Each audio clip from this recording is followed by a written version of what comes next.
A single choice, made in the bloom of youth, can cast a shadow that stretches across a lifetime. It's a strange thing to understand, looking back from the quiet shores of old age. Most of the big, dramatic moments you see in the pictures, the ones you think will define you, they often fade. It's the small, quiet decisions, the ones made in a heartbeat with a hopeful smile, that sometimes carry the most weight. The ones that set you on a path you could never have imagined, a path from which there is no easy return. My name is Carol, and I am 83 years old now. I live in a small house perched on the rocky coast of Maine, where the loudest sounds are the crash of the Atlantic against the shore and the lonely cry of a seagull. My days are measured by the tides, by the rhythm of baking bread in the morning and watching the lobster boats return in the evening. It is a peaceful life, a deliberate one, and for that, I am eternally grateful. But peace is not the same as forgetting. Some memories are etched so deeply into your soul that they become a part of you, like the grain in old wood. They are the ghosts that sit with you in the quiet hours, the reminders of a life lived in a different world, under a different name, as a different woman. I was not always this quiet, sea-gazing woman. Over 60 years ago, the world felt like it was spinning at a dizzying pace, and I was right in the middle of it, a young woman of 19 in Queens, New York, in the early 1960s. The air itself seemed to crackle with promise back then. The war was a memory that belonged to our parents' generation, a somber story told in hushed tones. But for us, the future was a bright, open road. The music was loud, the cars were big and gleaming, and it felt as if anything was possible. My world, however, was much smaller. It was the 4-block radius around my family's apartment and, at its very center, my father's diner. The daily grind, he called it. It was a simple, honest place with red vinyl booths, a long Formica countertop worn smooth by countless elbows, and the constant, comforting smell of brewing coffee and frying bacon. My father, a man whose principles were as solid and unyielding as the concrete sidewalks of the city, had poured his entire life into that diner. He was there before the sun rose and left long after it had set, his pride tied up in the quality of his coffee and the loyalty of his customers. My mother worked alongside him, her warmth a perfect counterpoint to his stern reliability. She moved between the tables with a grace that defied her exhaustion, her smile making every customer feel like a welcome guest in her own home. I worked there too, of course. From the time I was old enough to see over the counter, I was polishing silverware, filling salt and pepper shakers, and eventually taking orders with a notepad and a pencil tucked behind my ear. It was a good life, a safe one. I was surrounded by the familiar faces of our neighborhood, by the rhythms of a community that felt like an extended family. But at night, after the last table was wiped down and the scent of bleach replaced the smell of coffee, I would retreat to my small room and lose myself in books. I dreamed of a life bigger than those 4 blocks, a life filled with art and music and conversations about things other than the daily specials. I didn't resent my life, not at all, but I felt a quiet, persistent yearning for something more, a feeling I couldn't quite name. And then, Robert walked in. He didn't just walk in like any other customer. Most people came into the diner and blended into the background noise of clattering plates and murmured conversations. When Robert entered, the atmosphere of the room seemed to shift. It was as if a spotlight had followed him through the door. He had a presence, an effortless confidence that commanded attention without ever demanding it. He wasn't loud or boisterous. On the contrary, he was smooth and controlled, but the energy that came off him was undeniable. He became a regular, coming in every morning at 10 o'clock sharp for coffee and a newspaper. He'd sit at the counter, right in my section. The first time I served him, I was a bundle of nerves. He looked at me, really looked at me, in a way that made me feel like I was the only person in the crowded diner. "Good morning," he said, his voice a low, pleasant hum. "The coffee smells even better than usual today." It's the same as always, I managed to say, my cheeks flushing. Then it must be the person serving it that makes the difference, he replied, with a smile that was both charming and disarmingly sincere. He called me Carol from the first day, even though I wore no name tag. He asked my father about the business, listened intently to his complaints about the rising cost of supplies, and nodded with a serious expression. He complimented my mother on the diner's cleanliness and told her she ran the tightest ship in Queens. He learned their names, remembered details about their lives, and treated them with a deference that slowly but surely chipped away at my father's natural skepticism. My father was a man who judged others by the calluses on their hands and the honesty in their eyes. Robert, or Bobby, as he insisted we call him, had smooth hands and wore expensive suits that seemed out of place in our humble diner. Yet, my father couldn't help but be won over. Bobby was respectful. He was generous, always leaving a tip that was far too large. And he never, ever put on airs. He spoke to the sanitation worker with the same easy charm he used with the local bank manager. "There's something about that boy," my mother would say after he left, a dreamy look in her eyes. "He's going places." For weeks, our interactions were limited to those brief encounters at the counter. A shared smile, a light-hearted joke, a lingering gaze that sent a thrill through me. I found myself looking forward to 10 o'clock, my heart giving a little leap when the bell above the door chimed and I saw him walk in. Then one Tuesday, he didn't leave after his coffee.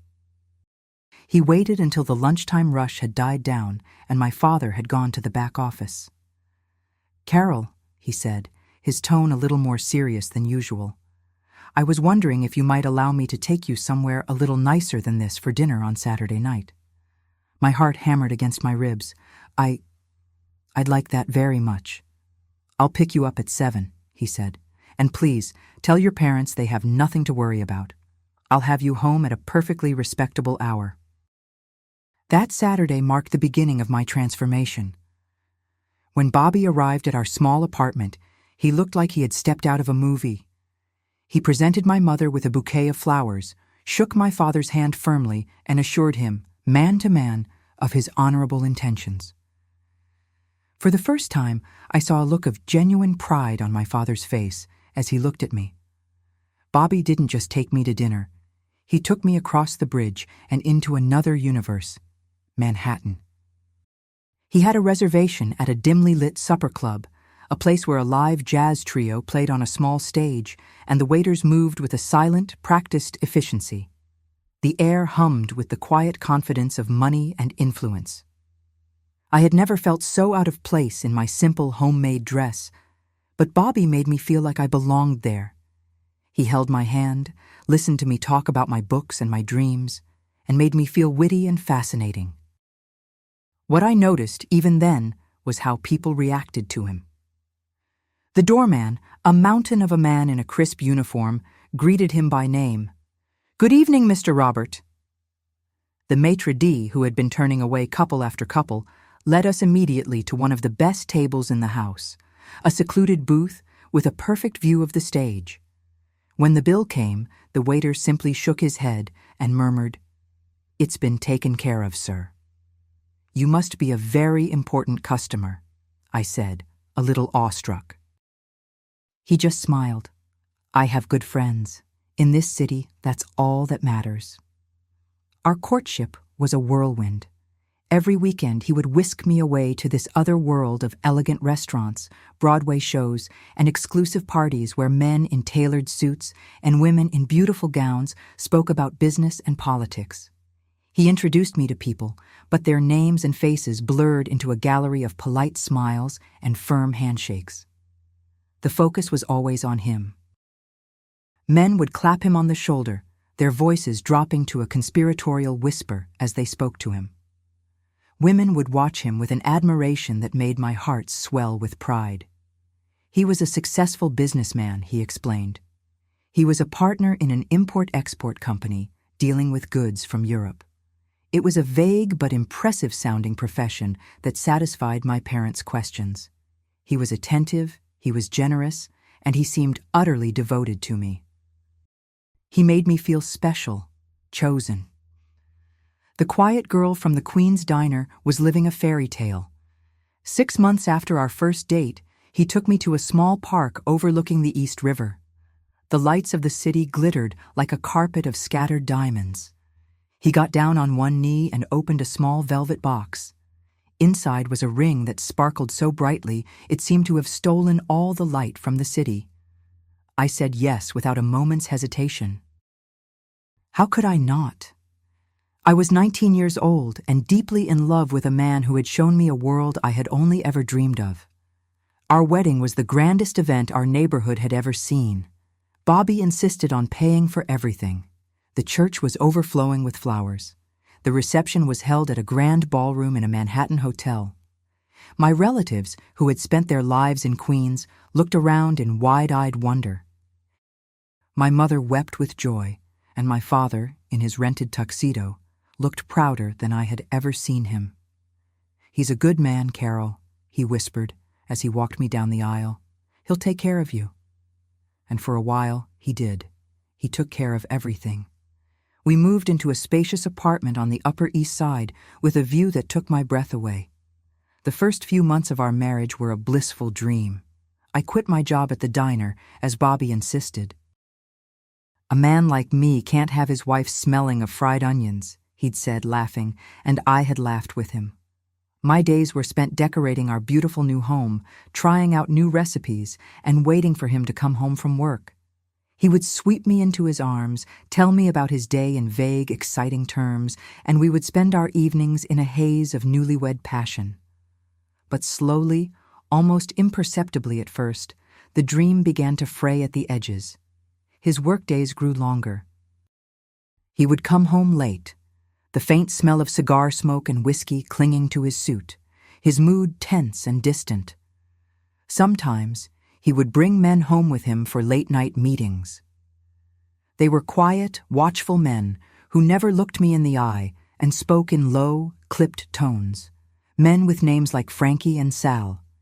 They would sequester themselves in Bobby's study, and the sound of their muffled voices would seep under the door, a constant, low rumble of secrets I was not privy to.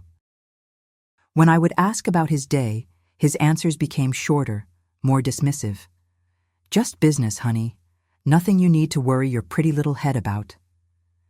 He began to subtly isolate me.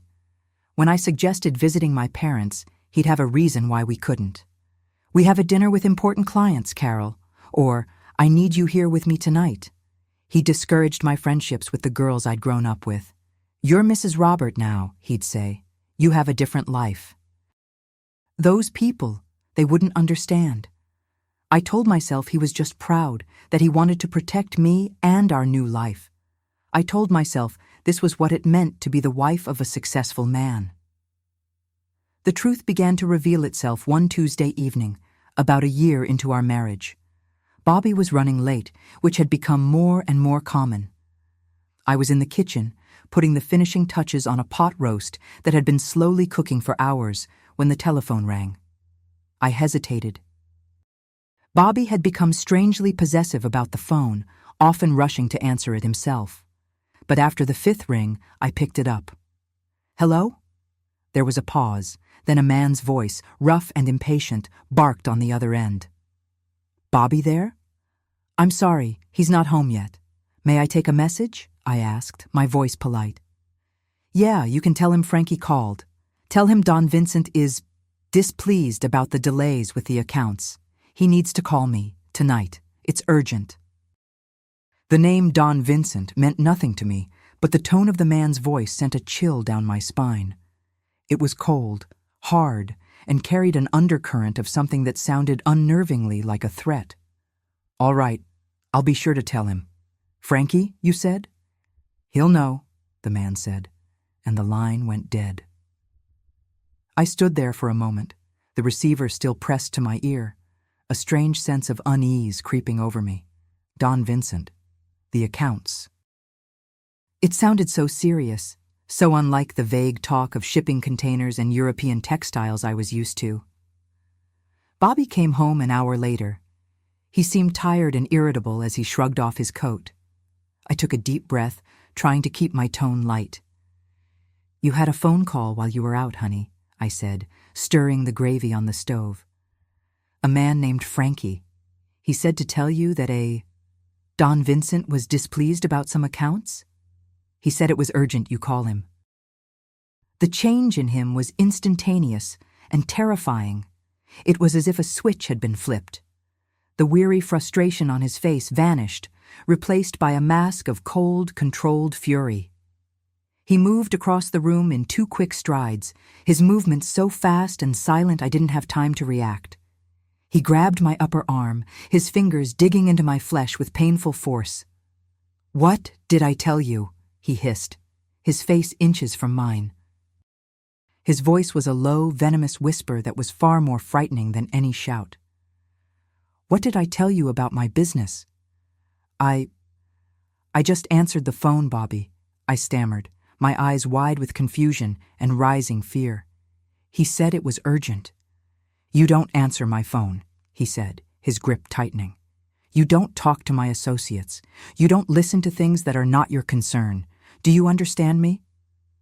Before I could answer, his other hand came up. The motion was a blur. The sound was a sharp crack that seemed to suck all the air out of the room. A searing, white-hot pain exploded on my cheek, and my head snapped to the side from the force of the blow. For a long, stunned moment, there was only silence, broken by the gentle bubbling of the gravy on the stove. The scent of rosemary and garlic suddenly seemed sickening. I slowly brought a trembling hand to my face, my fingers brushing against the hot, stinging skin. My eyes filled with tears, born not just of pain, but of pure, unadulterated shock. This was Bobby, my charming, loving Bobby, the man who had swept me off my feet and promised to take care of me. He was still standing over me, his chest rising and falling rapidly, his eyes like chips of ice. The man I loved was gone. In his place was a dangerous stranger, and his cold, hard gaze told me everything I needed to know. The fairy tale was over. I was no longer a princess in a beautiful castle. I was a prisoner, and I had just broken one of the rules. The silence that followed the slap was a living thing. It filled the apartment, thick and suffocating, pressing in on me from all sides. The only sounds were the soft hiss of the pot roast on the stove, a scent that only moments before had felt like home and now smelled of ashes, and the frantic, hummingbird-like beat of my own heart. The stinging on my cheek was a hot, pulsing declaration that the world I thought I knew had been a lie. The man I had married, the life I had chosen, it was all a fragile facade, and it had just been shattered by the back of his hand. Bobby didn't say another word. He didn't offer an excuse, didn't show a flicker of remorse. He simply straightened his tie, his expression as cold and impassive as a marble statue, and walked out of the apartment. The sharp, definitive click of the door latch was like a judge's gavel falling. I was alone, left to stand in the ruins of my evening, of my marriage. I don't know how long I stood there, one hand pressed to my burning cheek. Minutes, maybe an hour. Eventually my legs gave out, and I sank onto one of the kitchen chairs, the tears I had been holding back finally spilling over in hot, silent streams. My mind raced, trying to make sense of the impossible. I thought of calling my parents. I imagined my mother's worried voice, my father's gruff concern. But what could I possibly say? Bobby hit me because I answered the phone? It sounded insane. They would never understand. They saw him as the charming, successful man who had given their daughter a life of luxury. How could I explain the sudden transformation, the chilling stranger who had looked at me with such contempt? I realized with a fresh wave of panic that he had built my prison perfectly. The walls weren't just in the apartment. They were in the perceptions of everyone I loved. There was no one to call. I spent the night curled up on the sofa in the living room, too afraid to lie in the bed we shared. I didn't sleep. I just watched the city lights blink and shimmer through the large picture window, feeling as small and lost as I had ever felt in my life. Every creak of the building, every distant siren, sent a jolt of terror through me, convinced it was him returning to finish. What? I didn't know. And that was the most terrifying part. He came back the next morning, just as the sun was beginning to cast long shadows across the expensive carpet. He found me right where I had been all night. I flinched when he walked towards me, my body tensing for another blow. But his movements were calm, deliberate. He placed a small, beautifully wrapped box on the coffee table in front of me. "Good morning," he said, his voice as smooth and even as if nothing had happened. I couldn't speak. I just stared at him, at the faint purple mark that was beginning to blossom on my cheek, a mark he refused to acknowledge. "Open it," he urged gently. My fingers trembled as I fumbled with the ribbon. Inside the box, nestled on a bed of black velvet, was a delicate gold bracelet, so fine it looked like spun sunlight. It was beautiful, and it felt like a bribe. He sat down on the edge of the sofa, not too close, and his voice was low and earnest. It was the voice he used when he wanted to charm someone, and I hated myself for the small part of me that still wanted to believe it. "Carol," he began, "we need to talk about last night." I waited, my heart a cold, heavy stone in my chest. "I know you're upset," he continued, "and I know you're frightened. I never wanted to have to do that. It's the last thing in the world I ever wanted to do." He paused, letting the words sink in. This, I would learn, was his method. The carefully timed pause, the performance of regret. "But you have to understand." He leaned forward, his expression a mask of grave concern. "The world I live in, the business I'm in, it's not your father's diner. It's not a simple world. There are rules. There are dangerous people, Carol. Men who would not think twice about hurting you, about hurting us, to get what they want. A piece of information, a name, a time, a place. Something you might overhear and repeat without a second thought could be a death sentence. For me, for you." He was framing his violence as protection. The cruelty of it, the twisted logic, made my head spin. He was telling me he had hit me for my own good. "When you spoke to Frankie," he went on, "when you mentioned Don Vincent's name, you stepped into that world, a world I have done everything in my power to keep you out of. I had to make you understand how serious this is. I had to make a point that you would never, ever forget. Because my first job, my only job, is to protect you. And sometimes that means protecting you from your own innocence." He reached out and took the bracelet from the box, his fingers brushing against mine. They were cold. He fastened the delicate chain around my wrist. It clinked softly, the sound unnaturally loud in the quiet room. It felt less like a gift and more like a collar. "I'm not apologizing for the lesson, Carol," he said softly, looking directly into my eyes. "I am apologizing for the fact that it was necessary. Let's not let it be necessary again." And because the alternative was too terrifying to contemplate, because admitting to myself that I had married a monster was a truth my 19-year-old mind couldn't yet bear, I nodded. I accepted the bracelet. I accepted the lie. And in that moment, the dynamic of our marriage was sealed. I was no longer his partner. I was his possession. My role was to be beautiful, to be silent, and to be obedient. Life changed after that. The illusion of partnership was gone, replaced by a cold, unspoken reality. I became an expert at reading the weather of his moods.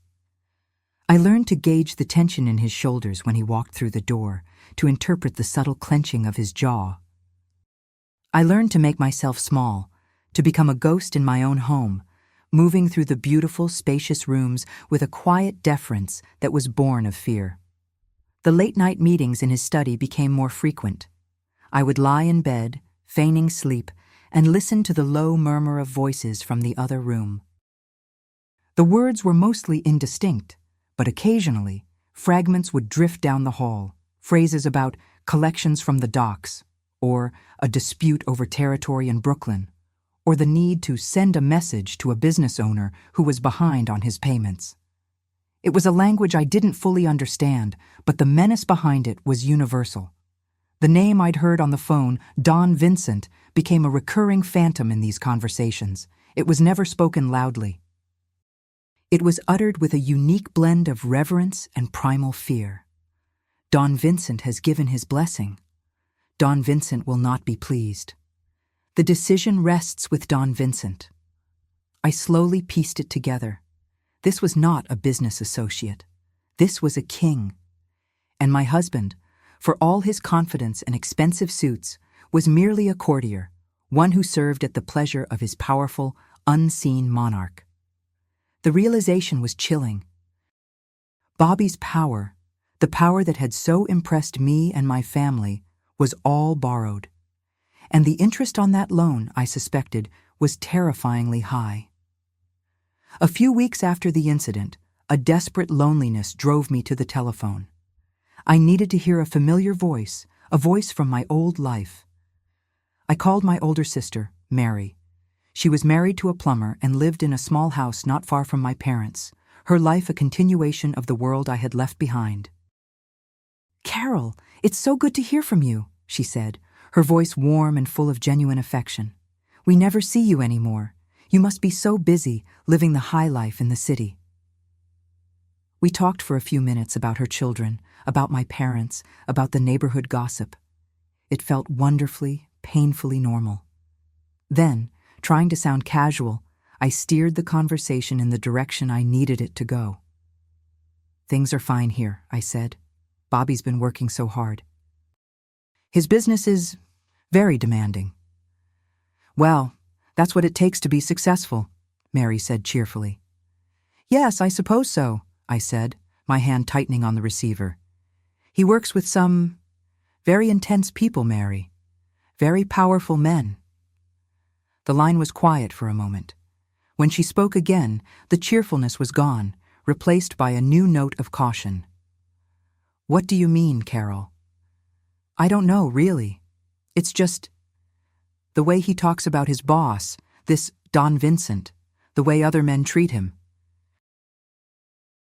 It all seems so—" I trailed off, not knowing what word to use. Dangerous? Secretive? Illegal? "Carol, listen to me." Mary's voice was now a tense whisper. "Stop right there. You have a good husband who provides for you. You live in a beautiful home. You have everything a girl could ever want. Some doors are better left unopened. Do you understand me? Don't go looking for trouble where there isn't any. Just be a good wife to him. Please. For your own sake, stop asking questions." Her fear was palpable, a living thing traveling through the phone line. It confirmed my own fears more than any answer could have. She knew. Maybe not the details, but she knew the nature of the world Bobby inhabited, and she was terrified of it. When I hung up the phone, a profound sense of despair washed over me. Even my own sister was too afraid to help me. I was completely and utterly alone. My only window into this secret world, my only chance at finding an ally, came a month later. Bobby decided to host a small dinner party. "Just a few business associates and their wives," he'd said. "I want everything to be perfect. These are important people." The evening was a masterclass in tension. The men, including Frankie, the gruff voice from the phone, gathered in the living room with glasses of whiskey, the smoke from their cigars hanging thick in the air. They spoke in low, coded language, their laughter infrequent and sharp. The women, all of us dressed in our finest, were relegated to the dining room, where we made brittle, superficial conversation. We talked about fashion, about recipes, about summer vacation plans. It was a performance. We were all playing the part of the happy, contented wife, our smiles as fragile as the crystal glasses in our hands. I noticed the way they never questioned their husbands, the way their eyes would dart nervously towards the living room whenever the men's voices rose. They were prisoners too, trapped in the same gilded cage as me. It was during that strained, artificial evening that I met Shirley. She was the wife of a quiet, watchful man named Sal. While the other wives chattered brightly, Shirley was reserved, her eyes missing nothing. There was a deep-seated sadness in her gaze, a weary understanding that I recognized immediately. We were kindred spirits in a silent sorority of fear. Later in the evening, I stepped out onto the balcony for a breath of fresh air, the city noise a welcome distraction from the tension inside. A moment later, Shirley joined me. We stood in silence for a while, looking out at the endless sea of lights. "It's a beautiful view," she said, her voice soft. "Yes, it is," I replied. Then she turned to me, her expression gentle but direct. "Are you happy, Carol?" The question was so simple, so honest, and so completely out of place in this world of pretense that it shattered my composure. My eyes instantly filled with tears. I quickly looked away, mortified. Shirley didn't press. She just placed a hand lightly on my arm. "If you ever need to talk," she said, her voice barely a whisper. "I mean, really talk. I'm a good listener. Here." She discreetly slipped a small piece of paper with a phone number into my hand. "My personal number, not the one at home." That small act of kindness was a lifeline. A week later, my hands shaking, I called her. We arranged to meet at a small, anonymous coffee shop in a part of town neither of us ever frequented. Sitting across from her in that quiet booth felt like my first real moment of freedom in months. And there, in hushed, fearful tones, she told me everything. "Our husbands are not businessmen, Carol," she began, her eyes scanning the cafe nervously. "Not in the way your father is. They are part of what they call the family, what the newspapers call the mob." I felt a cold dread spread through me, even though it was what I had already suspected. Hearing it spoken aloud made it real. "Don Vincent is the boss," she continued, "of everything. What he says goes. There is no appeal. Our husbands, they are high up. Sal, my husband, he's an enforcer. He handles things when people don't cooperate." She shuddered slightly. "But Bobby is different. He's more important. He's not muscle. He's the brains. He's Don Vincent's accountant." She explained that all the dirty money, from gambling, from the unions, from loan sharking, had to be cleaned. It had to be funneled through legitimate businesses to make it look legal. Restaurants, trucking companies, import-export firms. "Bobby is the one who makes the numbers work," she said, her voice a mixture of awe and disgust. "He's the one who turns dirty money into clean money. He's the architect of the entire financial side of the organization. They say he's a genius with a ledger. He knows where every single penny is buried." Suddenly, everything clicked into place. The respect, the fear, the expensive gifts, the sudden violence. My husband wasn't just a criminal. He was a master criminal, a vital cog in a powerful and ruthless machine. And his genius, the very thing that made him so valuable to Don Vincent, was the same cold, calculating precision he was now using to control me. My life with Bobby settled into a terrifying routine. Days of tense silence would be followed by periods of forced, cloying affection. The psychological abuse was constant. He would belittle my opinions, dismiss my thoughts, and slowly chip away at my sense of self-worth. The physical violence was less frequent, but its unpredictability was a form of torture in itself. A plate that was too cold, a shirt that wasn't ironed to his liking, a question he deemed impertinent. Any tiny infraction could trigger a terrifying rage. I learned to anticipate his needs, to erase my own personality, to become whatever he needed me to be in that moment to ensure my own survival. I was living on a razor's edge. One Thursday evening, about 2 years into our marriage, he came home in a state of agitation I had never seen before. He was pale and distracted. He barely touched his dinner. Around 9 o'clock, the phone rang. He took the call in his study, but this time he didn't close the door completely. His voice was sharp with a fear I had never heard in him before. "Of course, Don Vincent," he was saying. "I understand completely. No, there is no mistake on my end. I will review everything personally. I will find the discrepancy. You have my word." He was in the study for hours after that. I could hear him pacing, muttering to himself, the frantic rustling of papers. Around midnight, the phone rang again, a short, sharp conversation. When he emerged from the study, he was grabbing his coat. "There's an emergency meeting. I have to go out," he said, his voice strained. "I don't know when I'll be back." He looked at me, his eyes wild with a frantic energy. "Don't wait up."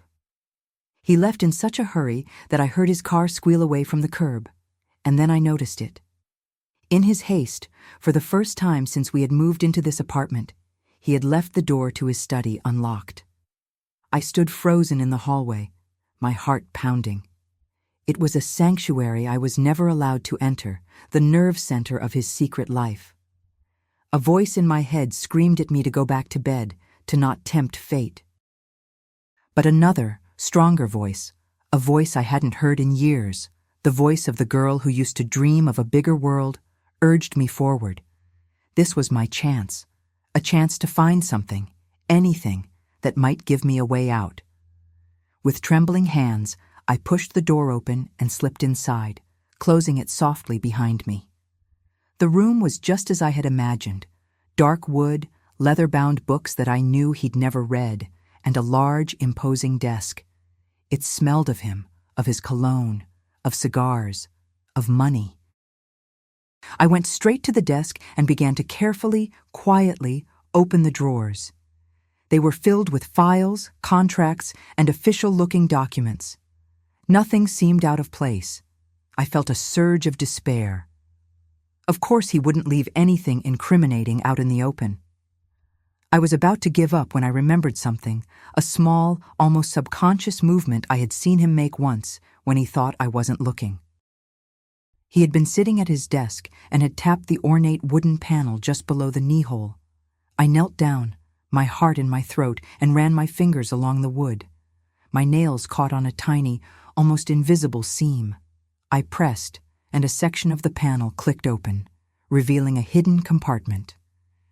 Inside, there was a single object, a small, black, leather-bound ledger. My hands shook as I lifted it out. It felt heavy, dangerous. I opened it to the first page. It was filled with Robert's neat, precise handwriting. Columns of numbers, names of businesses I recognized from his conversations, and dates stretching back years. This was it. This had to be the real set of books, the ones that showed the truth of the organization's finances. I flipped through the pages, my eyes scanning the endless rows of figures, not entirely sure what I was looking for. Then, near the back, on a page summarizing the accounts for the previous year, I saw it. There were several columns of income, all added up to a massive subtotal.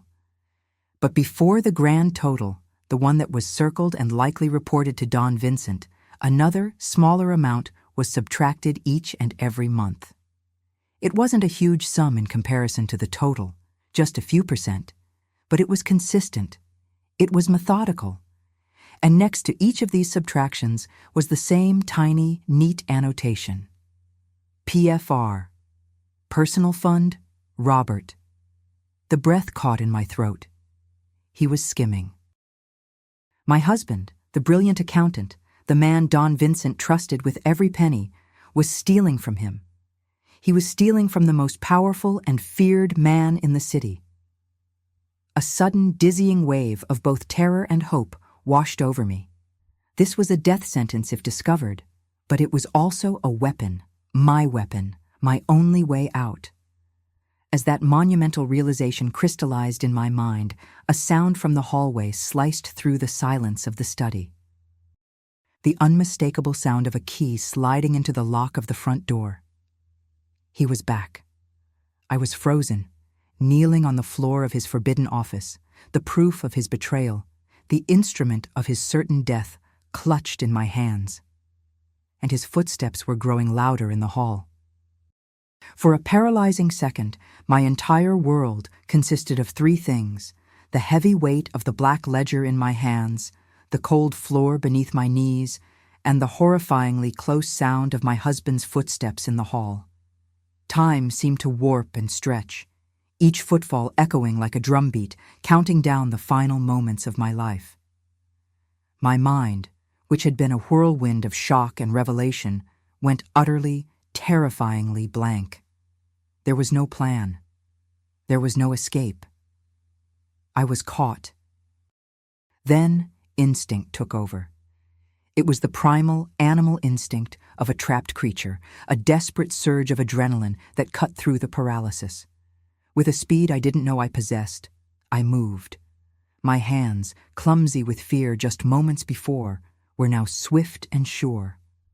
I shoved the ledger back into the dark cavity of the hidden compartment. I slid the wooden panel back into place, the soft click of the mechanism sounding like a gunshot in the silent apartment. I scrambled to my feet, my legs unsteady, just as the doorknob to the study began to turn. I didn't have time to run. There was nowhere to go. I was cornered in the one room I was never, ever supposed to enter. My racing mind seized on the only possible course of action. I couldn't look like I was hiding something. I had to look like I was searching for him. The door swung open, and Bobby stood there, his frame filling the doorway. The harsh light from the hall silhouetted him, turning him into a dark, menacing figure. His eyes, accustomed to the brighter light of the hallway, took a moment to adjust to the dim study. He saw me standing by the side of his desk, my hands clasped tightly in front of me to stop their violent trembling. His face, already etched with stress and paranoia, hardened into a mask of pure suspicion. "What are you doing in here?" His voice was dangerously low, a growl that vibrated with threat. "I told you this room was off limits." I forced myself to meet his gaze, channeling every ounce of fear I felt into a performance of wifely concern. My voice, when it came out, was a plausible imitation of breathless worry. "Bobby, thank God. I was so worried about you." I took a tentative step towards him, as if drawn by relief. "You sounded so distraught on the phone earlier, and then you rushed out. When I heard you come back so soon, I thought something terrible had happened. I thought maybe you were sick or hurt. I had to see if you were all right."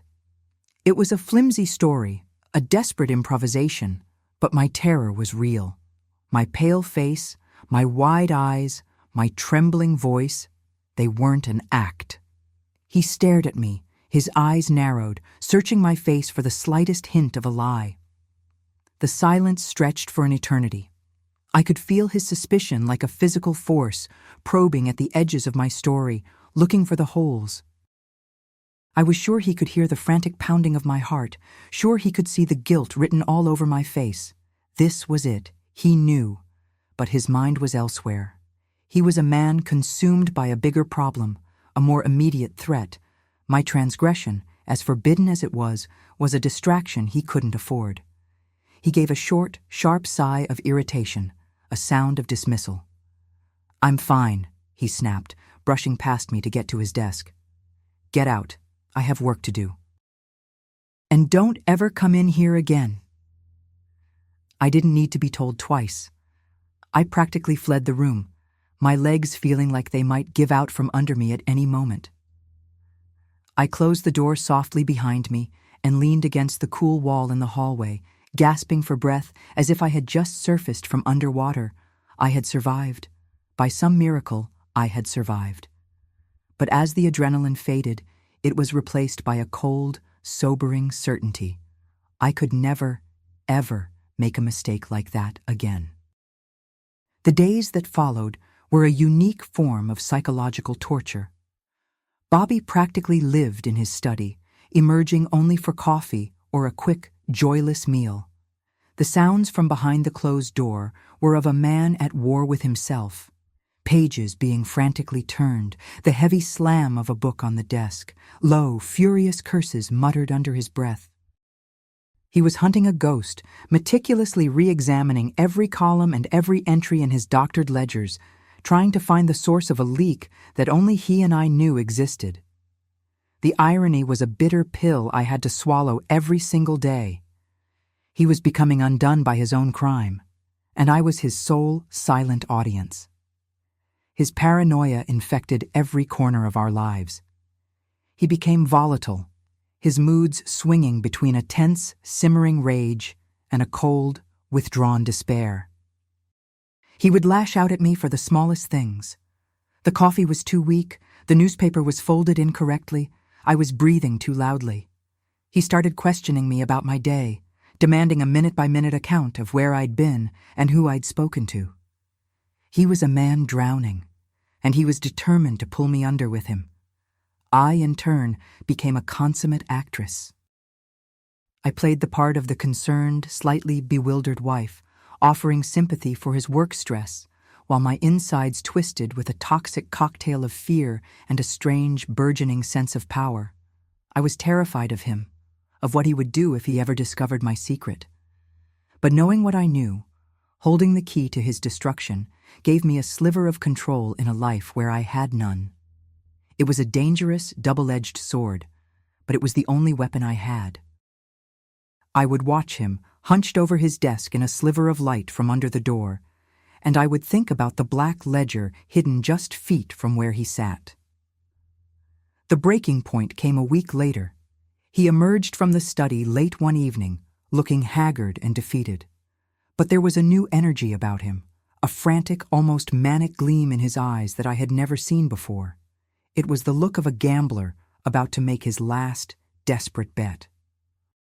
He stood in the middle of the living room, straightening his tie as if preparing for a formal announcement. "Stop what you're doing, Carol. I have something to tell you." I put down the book I was pretending to read, my hands growing cold. "Don Vincent is coming to dinner," he said, the words clipped and precise.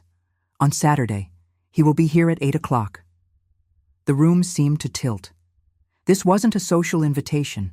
This was a summons, a command performance. It was a sign that Bobby had failed. He hadn't found the thief he was tasked to find, and now he had to face the executioner. And he was bringing the executioner into our home. "He will be our guest," Bobby continued, his voice taking on a hard, instructional tone. "And everything will be perfect. You will prepare the ossobuco, the recipe my mother gave you. You will buy the Barolo he prefers, the one from the shop on Mulberry Street. The table will be set with the wedding china. And you—" He took a step closer, his eyes boring into mine. "You will be flawless. You will look beautiful. You will smile. You will be silent unless you are spoken to directly. You will not, under any circumstances, offer an opinion or engage in the conversation. Your only purpose is to be the perfect hostess. You will not embarrass me. Is that absolutely clear?" I could only nod, my throat too tight to speak. The next 3 days were a frantic blur. I moved through the city in a fog of terror, shopping for the ingredients on his list. The butcher, the baker, the man at the expensive wine shop, they all seemed to be watching me, as if they knew I was preparing a last meal. I scrubbed and polished every surface of the apartment, an obsessive, desperate attempt to create an illusion of perfection, as if a spotless home could somehow ward off the impending doom. On Friday, I called Shirley. I had to. I met her at our usual spot, my hands shaking so badly I could barely hold my coffee cup. "Shirley, he's coming to our home," I whispered as soon as I sat down. "Don Vincent. He's coming for dinner tomorrow night." The color drained from Shirley's face. She instinctively looked around the cafe, then leaned in close, her voice a horrified whisper. "Oh, Carol, no, that's not good. That's not good at all." "What does it mean?" I asked, though I already knew the answer. "It means Bobby is in trouble," she said, her eyes wide with fear for me. Don Vincent doesn't make social calls, not to people like us. A dinner invitation to his home is a reward. A summons to your home, it's an inspection. It's a threat. It means he's watching Bobby. It means he smells a rat, and he's coming to see the trap for himself. She reached across the table and grabbed my hand, her grip surprisingly strong. Listen to me, Carol. This isn't a dinner party. It's a test. For both of you. You have to be perfect. Not a hair out of place, not a word misspoken. Serve the food, smile when you're supposed to, and then become invisible. Be a ghost. Your life, and maybe Bobby's too, could depend on it. On Saturday, the air in our apartment was thick with a palpable dread. Bobby paced the living room like a caged panther, checking his watch every 30 seconds. I moved in the kitchen in a state of hyper-awareness, every chop of a knife, every stir of a pot, a small prayer for perfection. By 7:30, the table was set, the aroma of a rich, simmering sauce filled the air, and I was dressed in a simple but elegant dress Bobby had approved. We were ready. At precisely 8 o'clock, the doorbell rang. The sound was like a death knell. Bobby froze, took a deep, shuddering breath, and went to the door. I stood by the entrance to the dining room, my hands clasped so tightly my knuckles were white. He opened the door, and Don Vincent entered. I had built him up in my mind as a monster, a giant, a figure of overt menace. The reality was far more disturbing. He was a man of average build, with a quiet, unassuming demeanor. He could have been anyone's grandfather. But there was a stillness about him, an absolute economy of motion that was unnerving. He radiated an aura of cold, absolute power that seemed to suck the very warmth and life out of the room. When his gaze swept over me, it was not unkind, but it was utterly devoid of emotion. It was the gaze of a biologist studying an insect. "Don Vincent," Bobby said, his voice strained with false bonhomie. "Welcome to our home." "Robert," the Don replied, his own voice surprisingly soft, forcing us to lean in and listen, a subtle assertion of control. "Thank you for your hospitality. And this must be your lovely wife." 2 large, silent men had followed him in. They did not smile. They positioned themselves on either side of the front door and stood there, motionless and watchful, like stone gargoyles guarding the gates of hell. The dinner was a surreal nightmare. I moved between the kitchen and the dining room on autopilot, serving the courses, refilling wine glasses, my movements fluid and robotic. I was a ghost, just as Shirley had advised.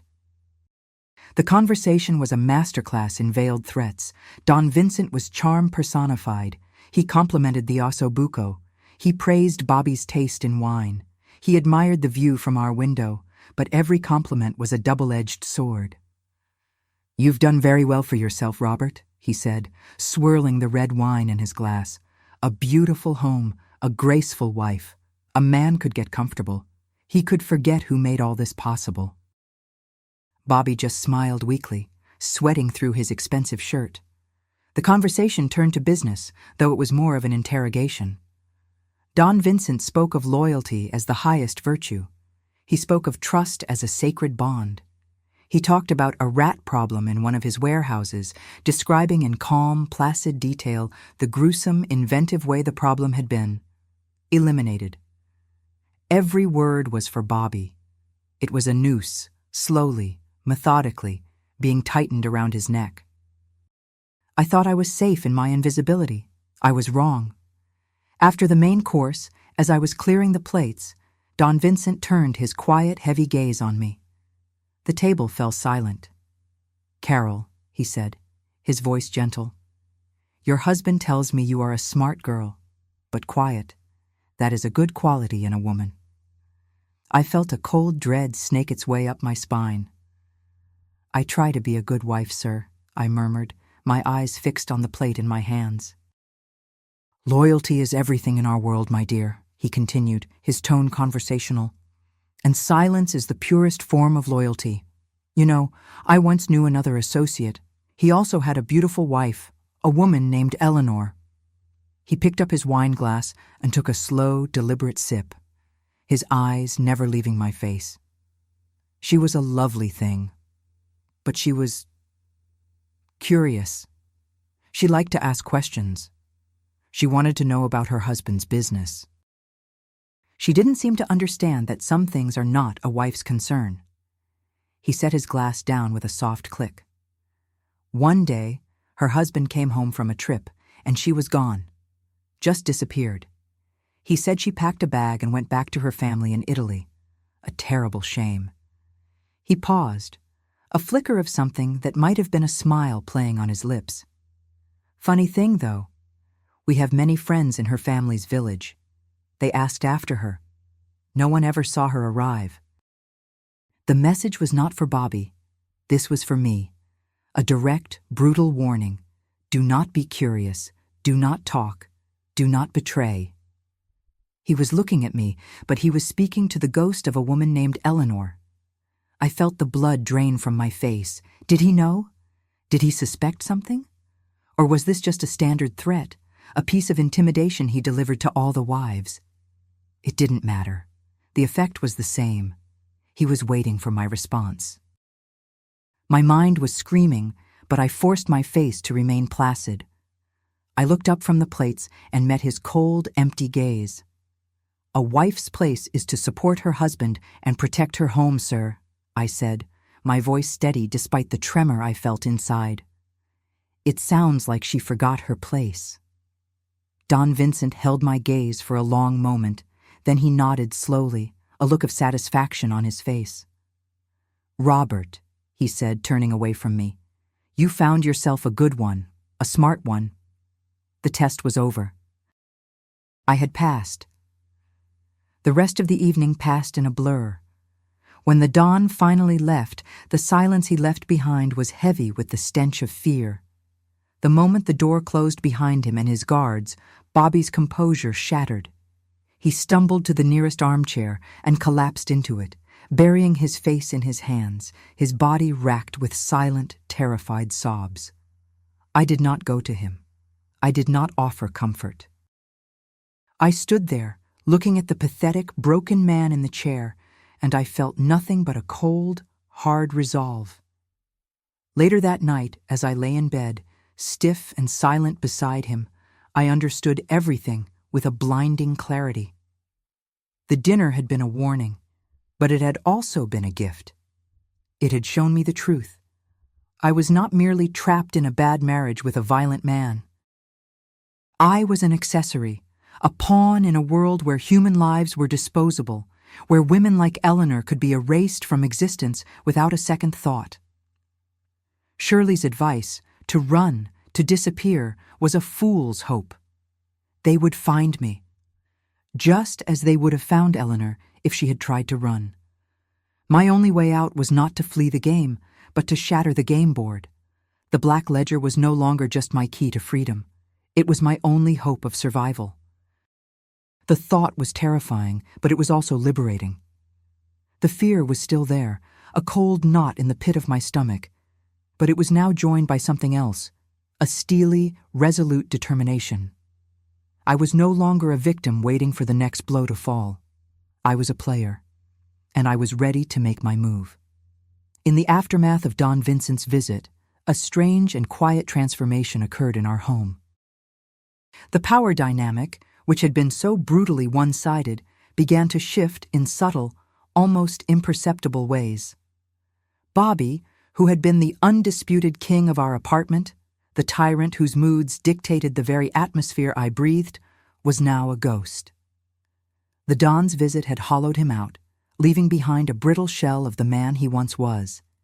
He was so utterly consumed by his own terror, so lost in the labyrinth of his lies, that he became blind to the changes happening right in front of him. He no longer saw me, not really. He saw a quiet, docile wife who brought him coffee and endured his increasingly erratic temper with a placid expression. He mistook my silence for submission, my stillness for fear. He didn't recognize it for what it truly was. the calm, watchful patience of a predator. While he was drowning in paranoia, I was learning to breathe underwater. I became a spy in my own life, an intelligence operative with a single life-or-death mission. My days were no longer spent in a fog of dread, but with a sharp, cold purpose. I observed his routines with the precision of a scientist. I learned that he left the apartment every Tuesday and Thursday afternoon for 2 hours, a regular meeting whose location I didn't know, but whose timing was as reliable as a clock. I learned that he kept a spare key to his study in the back of his sock drawer, a piece of arrogant carelessness that made my heart leap.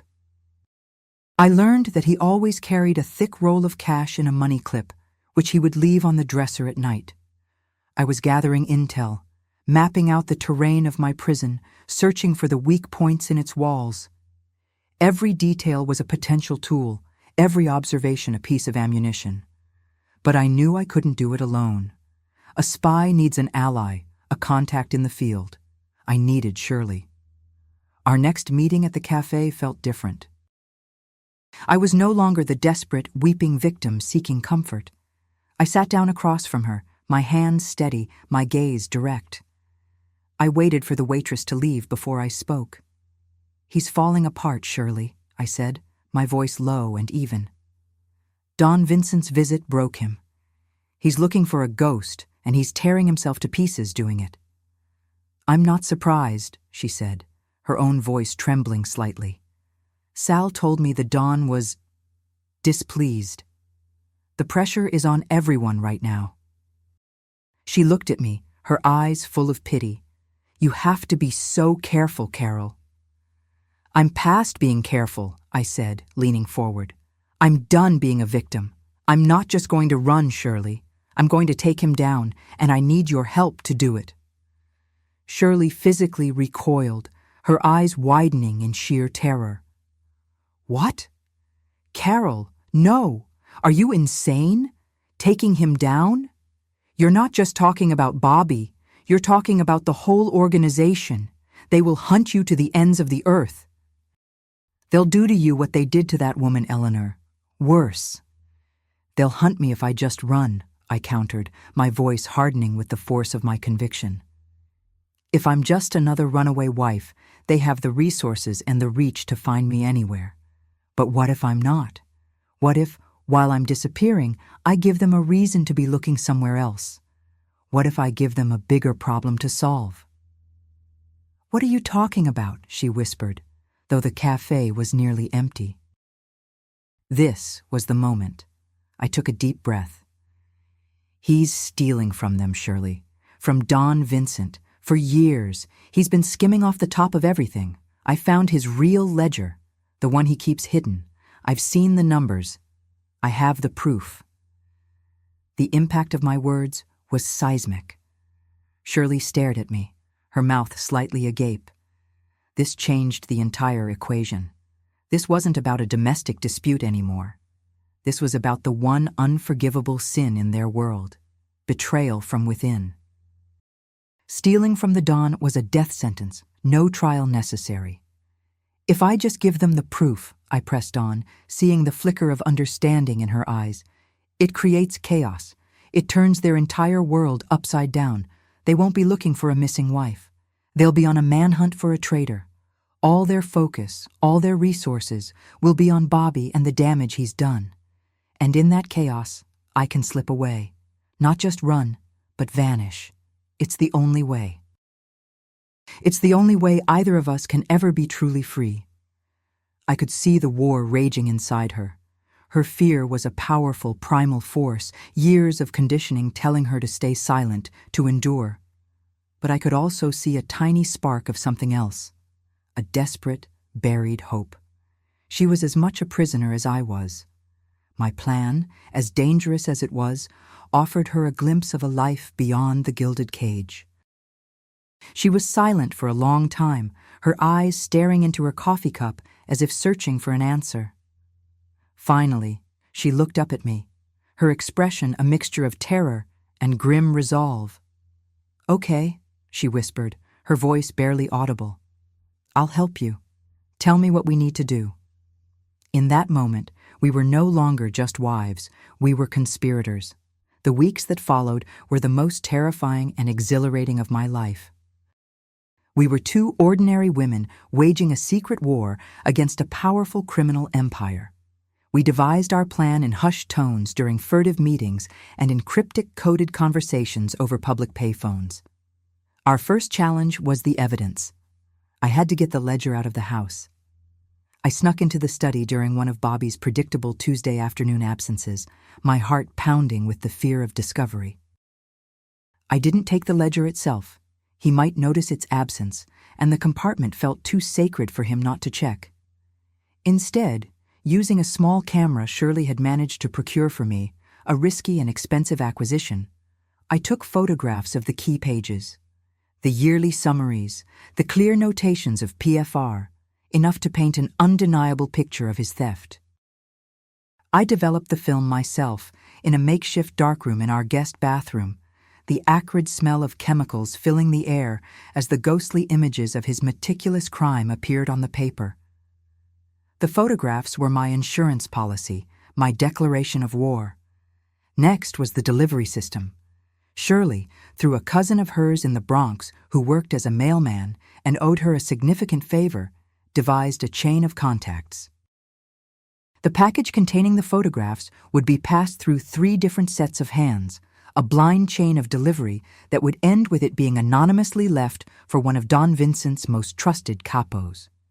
It was a convoluted, dangerous plan, but it was the only way to ensure it couldn't be traced back to us. The final piece was my escape.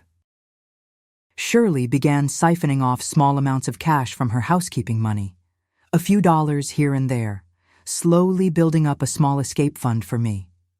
She told me she had a cousin in Chicago, a woman who had left New York years ago and wanted nothing to do with the family. She would be my safe harbor, my first stop in a new life. The plan was coming together, piece by dangerous piece. All we needed was the right moment to set it all in motion. That moment arrived on a cold, rainy Wednesday night. Bobby had been gone all day, and he returned well after midnight, soaked from the rain, but with a strange, triumphant gleam in his eyes. It was the first time I had seen him look anything other than terrified in weeks. He poured himself a large glass of whiskey and downed it in one go. "Pack a suitcase, Carol," he said, a strange, manic smile playing on his lips. "Just the essentials, for a week or 2. We're going on a trip." "A trip?" I asked, my blood running cold. "Where are we going?" "Miami," he said, the smile widening. "A little vacation. Just you and me. We'll get some sun, relax. We leave tomorrow. At dawn." I stared at him, my mind racing to process this new development. This wasn't a vacation. This was a flight. The manic glee in his eyes wasn't relief. It was the desperate exhilaration of a man who thinks he's just found a way out of a trap. He had found his scapegoat. He had likely spent the day planting false evidence to frame someone else for his crimes, and now he was planning to run before the axe fell. If I got in that car with him, I would be his accomplice, his hostage, forever on the run from a world that would never stop hunting us. This was it. The moment I had been waiting and praying for, my last chance. "That sounds wonderful, Bobby," I said, my voice a perfect imitation of surprised delight. "I'll go pack right now." The hours that followed were the longest of my life. Bobby, exhausted from his day of plotting and buoyed by whiskey and false hope, fell into a deep, snoring sleep almost as soon as his head hit the pillow. I lay beside him, rigid and wide awake, listening to the sound of his breathing, waiting. At 3 a.m, when the city was at its quietest, I slipped out of bed. Every movement was slow, deliberate, practiced. I was a phantom in my own home. My first stop was his trousers, which were draped over the armchair where he had dropped them. My fingers trembled as I reached into the pocket, the faint jingle of his keys and loose change sounding like an alarm bell in the silence. I found what I was looking for, the small, cold brass key to his study. I retrieved the wrapped parcel of photographs from its hiding place at the bottom of my lingerie drawer. I had already packed my own small suitcase days before, filled with a few changes of clothes, all the cash I had in the world, and a single faded photograph of my parents. It was hidden in the back of the hall closet, ready to go. Then came the hardest part, the final phone call. I crept into the kitchen, gently closing the door. I unhooked the receiver of our wall-mounted phone and crouched on the floor, pulling the long, coiled cord as far as it would stretch so my whispers wouldn't carry. I dialed Shirley's number, my heart hammering against my ribs with each click of the rotary dial. She answered on the first ring, her voice thick with sleep. "Hello?" "Shirley," I whispered, my voice cracking. "It's tonight. He's running. We're supposed to leave for Miami at dawn." There was a sharp intake of breath on the other end. "Okay, Carol, okay. The plan is in motion. The first messenger is waiting. Where can you meet me?" "The corner of Lexington and 77th, in 30 minutes, I said. "I have to go now." I hung up the phone and stood there for a moment, taking a deep, shuddering breath. This was real. There was no turning back. The last obstacle was the front door. Bobby, in his paranoia, had installed 2 extra deadbolts. Each one made a loud, definitive thunk when it turned. I held my breath, turning each lock with excruciating slowness, wincing at every click and groan of the mechanism. Finally, the last one turned. I opened the door just wide enough to slip through with my suitcase, and then gently pulled it shut, not allowing it to click. I was out. The cold, damp air of the pre-dawn city hit my face, and it felt like the first real breath I had taken in years. I didn't run. I walked at a steady, even pace, forcing myself to look like a woman on her way to an early shift, not a fugitive fleeing for her life. Shirley was there, just as she'd promised, parked in the shadows a block from the corner.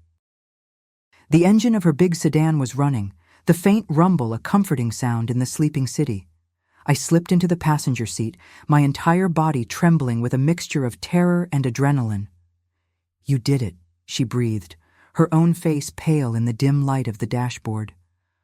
"Oh, Carol, you actually did it." I couldn't speak. I just handed her the parcel containing the photographs, the proof of Bobby's betrayal, our weapon. In return, she pushed a thick manila envelope into my hands. "It's all in there," she said, her voice thick with emotion. "Cash, your train ticket, the address and phone number for my cousin in Chicago. Her name is Eleanor." She paused, and we both understood the heavy irony of the name. "I told her you were a friend from a long time ago who needed a fresh start." She put the car in gear. "I'll get this to the first messenger right now. By the time Bobby wakes up and realizes you're gone, Don Vincent will have these pictures on his desk. Bobby won't have time to think about you, Carol. He'll be too busy trying to save his own skin." Tears streamed down my face as she drove. She pulled up a block away from Grand Central Terminal, the grand old building looming in the darkness. She didn't dare get any closer. "This is it," she said, turning to me. Her own eyes were shining with tears. "Go, Carol. Get on that train and don't ever look back. Don't call me. Don't call your parents. Start over. Be free. Be free for both of us." I leaned over and hugged her, a fierce, desperate embrace. "Thank you, Shirley, for everything." "You were the brave one," she whispered. "Now go." I got out of the car and walked towards the station, my small suitcase bumping against my leg. I didn't look back. The main hall of Grand Central was vast and cathedral-like, mostly empty at this hour, my footsteps echoing on the marble floor. I bought a coffee I couldn't drink and a newspaper I couldn't read, trying to blend in, trying to look normal. I found my platform and boarded the train for Chicago, the city that represented my one and only hope for a new life. As the train slowly pulled out of the station, gliding out of the darkness of the tunnel and into the first gray light of dawn, I looked out the window. The familiar skyline of Manhattan, the city that had once held all my dreams and had become my most terrifying prison, began to recede. For the first time in years, I felt a flicker of hope, a fragile, terrifying, beautiful hope. Months passed. The cold, brutal winter of Chicago gave way to a tentative spring.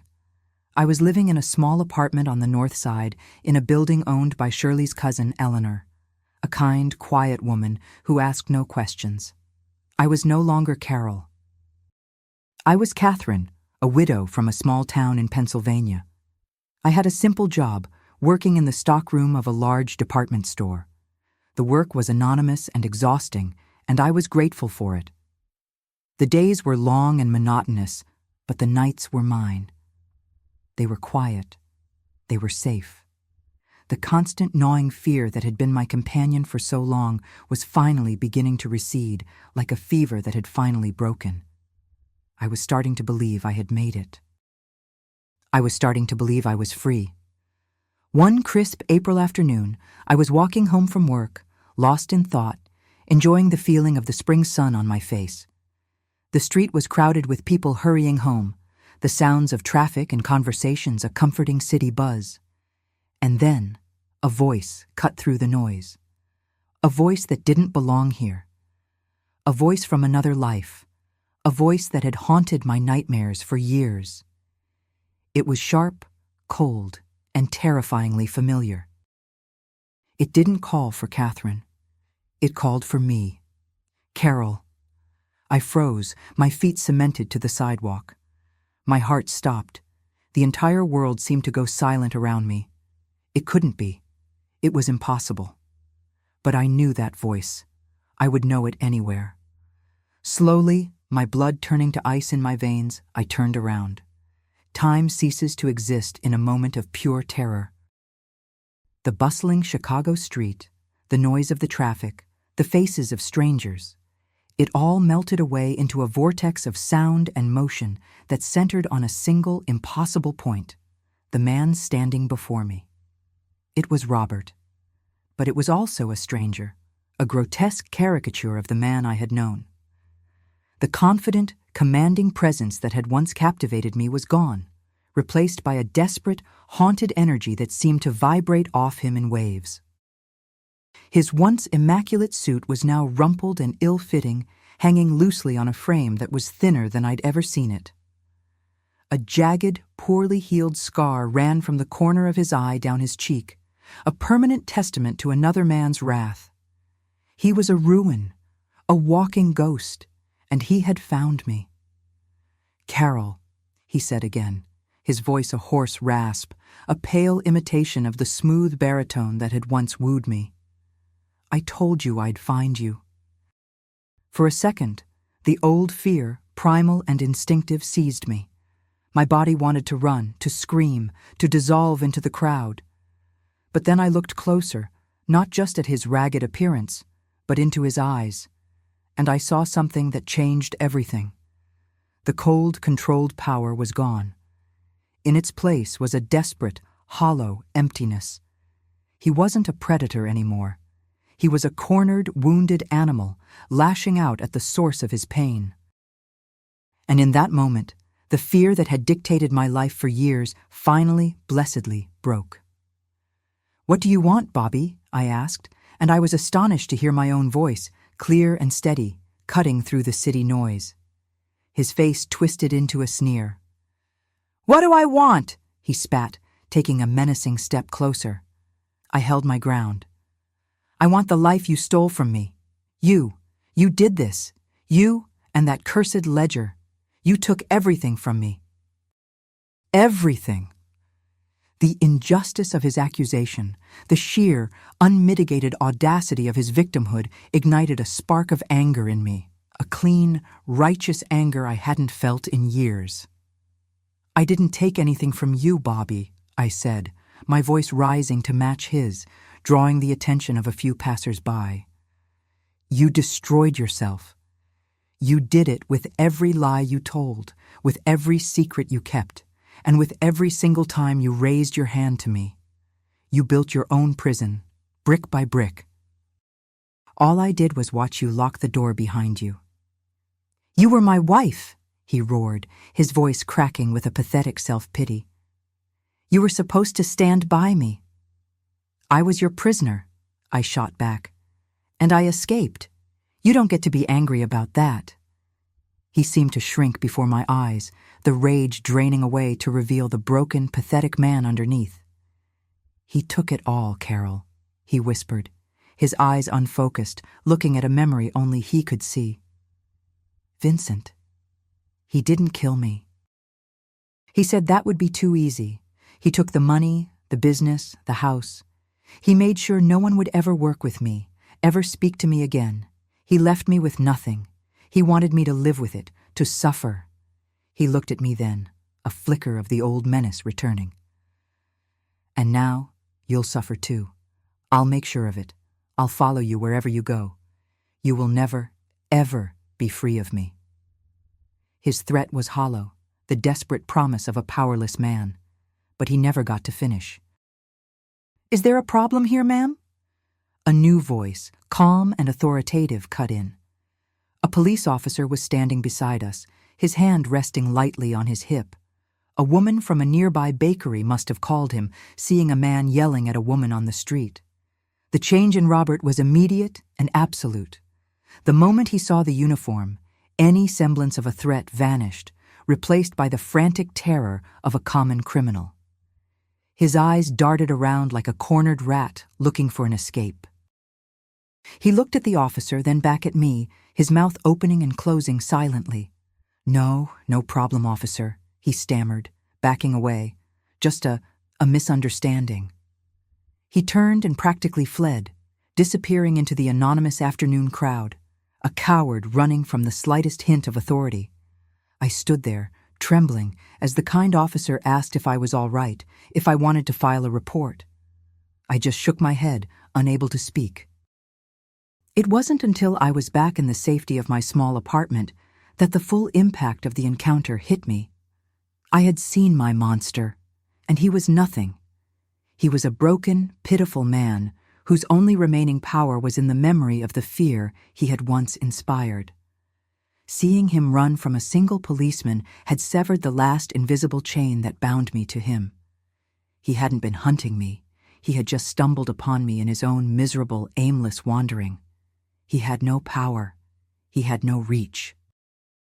The great and terrible Bobby was gone forever. Even so, I knew I couldn't stay in Chicago. The city was now tainted by his ghost. My fresh start had been spoiled, but this time it was different. I wasn't running away in fear. I was making a conscious choice to move towards a life of peace. I packed my small suitcase one last time, not as a fugitive, but as a pioneer. I chose a place that seemed like the opposite of New York's relentless energy and Chicago's hard-edged winters. I chose a small, quiet town on the coast of Maine, a place of rocky shores, salt spray, and the steady, comforting rhythm of the tides. And it was there, in that quiet corner of the world, that I finally began to heal. About a year after I moved, a small, discreet letter with no return address arrived.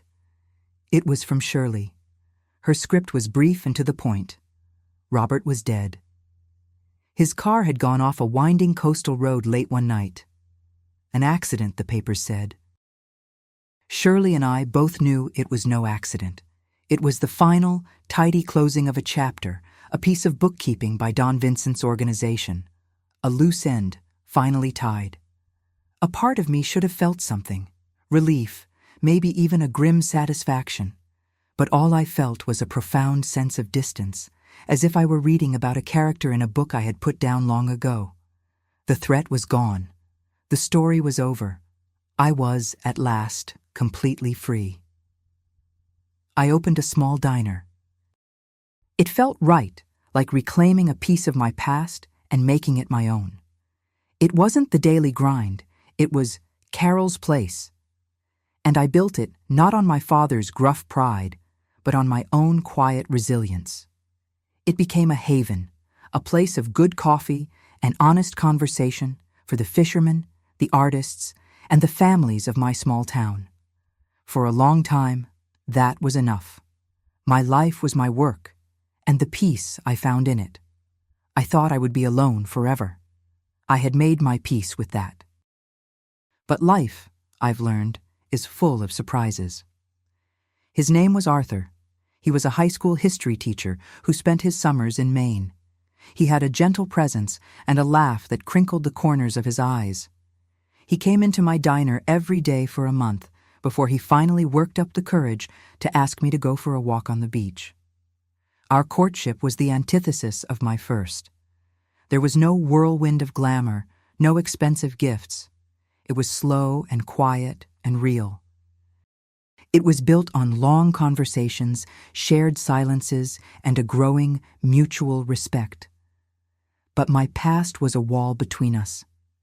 The first time he tried to kiss me, I had a panic attack so severe I thought I was dying. The ghosts of Bobby's hands, of his rage, came rushing back with a terrifying force. I knew then that I had to tell him. That night, sitting in my small living room, I told him a sanitized version of my story, of the dangerous man I had married and the life I had escaped. I expected him to be frightened, to see me as damaged goods and quietly walk away. I would not have blamed him, but he didn't. He just listened patiently, and when I was finished, he took my hands in his and said, "You didn't just escape, Carol. You survived. You're the strongest, bravest person I've ever met." His kindness, his simple, unwavering acceptance, was the final key that unlocked my prison. I learned, slowly and painfully, to trust again. I learned that a man's touch could be gentle, that his voice could be soothing, that love did not have to equal control. We married a year later in a simple ceremony on the beach with just a few friends. It was a life I never thought I would have. We had a son, David.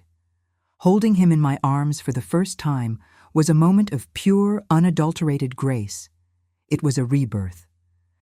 I looked at his tiny, perfect face, and I swore that he would never know the kind of fear that had defined my own youth.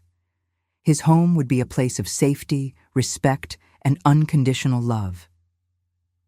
The years passed, soft and gentle like the Maine fog. Arthur and I grew old together. David grew up, went to college, and found a wonderful woman to marry. He took over the diner when I decided it was time to retire, keeping its warm, welcoming spirit alive. Arthur passed away 5 years ago, peacefully, in his sleep. The grief was immense, a clean, honest pain born of a deep and profound love. It was the sorrow of a life shared, not a life stolen. And now I sit in my little house by the sea, a grandmother, watching my grandchildren play on the same beach where Arthur and I first walked. I see the strength and kindness in my son, the joy in his family, and I know that I succeeded. I broke the cycle. The memories of that other life, of Robert and Don Vincent and the girl I used to be, they don't have the power to hurt me anymore. They are like a story I read a long time ago, a dark, frightening story, but one with a lesson I have carried with me every single day, that even in the deepest darkness, there is always a choice. The choice to endure, the choice to fight, and the choice to believe in the possibility of a new dawn. My scars are a part of my story, but they do not define the woman I am today. They are a map of where I have been, a testament to the fact that I survived. Thank you for listening to me today, for allowing me to share with you this intimate chapter of my life. If my story has touched you, please don't hesitate to leave a like on this video and subscribe to this channel to discover other testimonies like mine. And please share it, because who knows? Maybe someone going through a similar trial right now will find the courage to keep searching, to hope, to believe in the impossible. Tell me in the comments, where are you listening from today? Thank you from the bottom of my heart for listening to me.